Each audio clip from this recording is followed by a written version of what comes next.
નમસ્કાર મિત્રો, ઓનલી ખેડૂત હેલ્પમાં આપનું સ્વાગત છે। કાળઝાળ ગરમીથી લોકોને જલ્દી મળશે રાહત। આ વર્ષે વહેલા થશે ચોમાસાનું આગમન। ક્યારથી પહેલો વરસાદ પડશે સંપૂર્ણ માહિતી મેળવીશું। ચેનલમાં નવા હો તો સબસ્ક્રાઇબ કરી લેજો। ચોમાસાને લઈને હવામાન વિભાગની આગાહી। આ વર્ષે દેશમાં ચોમાસું વહેલા આવે તેવી શક્યતા। 15 મેના રોજ આંદામાન અને 26મી મેના રોજ કેરળમાં દસ્તક આપશે ચોમાસું। એક તરફ દેશમાં કાળઝાળ ગરમીનો પ્રકોપ જોવા મળી રહ્યો છે, તો બીજી તરફ હવામાન વિભાગની ચોમાસાને લઈને આગાહી। હવામાન વિભાગે આગાહી કરતા જણાવ્યું કે ચોમાસું વહેલા આવવાની શક્યતા। 15 મેના રોજ આંદામાન નિકોબાર પહોંચી જશે ચોમાસું। 26મી મેના રોજ ચોમાસું કેરળ પહોંચી જવાની શક્યતા। આ વર્ષે સામાન્ય કરતાં 4 થી 5 દિવસ વહેલું ચોમાસું આવશે। ભીષણ ગરમીની વચ્ચે રાહત મળશે। 14 થી 16 મે વચ્ચે આંદામાન દ્વીપ સમૂહમાં વરસાદની શરૂઆત થઈ જશે।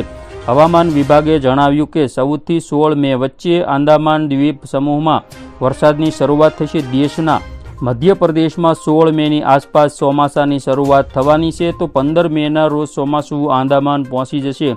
26મી મેના રોજ કેરળમાં દસ્તક આપશે ચોમાસું। જણાવી દઈએ કે દક્ષિણી પશ્ચિમી મોન્સૂનથી 70% વરસાદ દેશની અંદર થાય છે।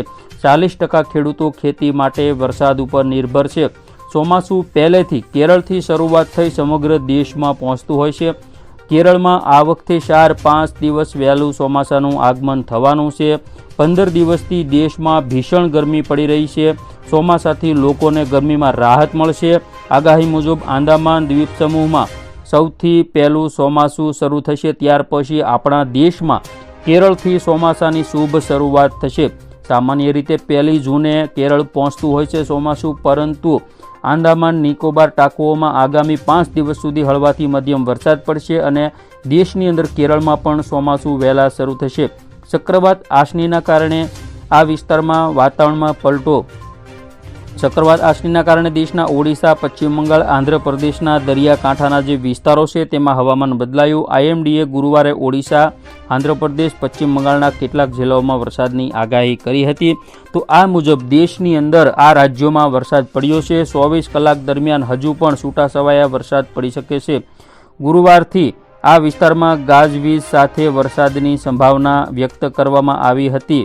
તો ખેડૂત મિત્રો, આ વાત હતી મહત્વની કે ચોમાસું વહેલું ચાલુ થવાનું છે। અને બીજી વાત કે અરબી સમુદ્રમાં એક વાવાઝોડું 20 મે પછી બનવાનું છે। તેની અસર ગુજરાત ઉપર કેવી થશે, વાવાઝોડું બનશે કે નહીં, સંપૂર્ણ લાઈવ અપડેટ રોજે રોજ જોવા માટે જોતા રહો ઓનલી ખેડૂત હેલ્પ।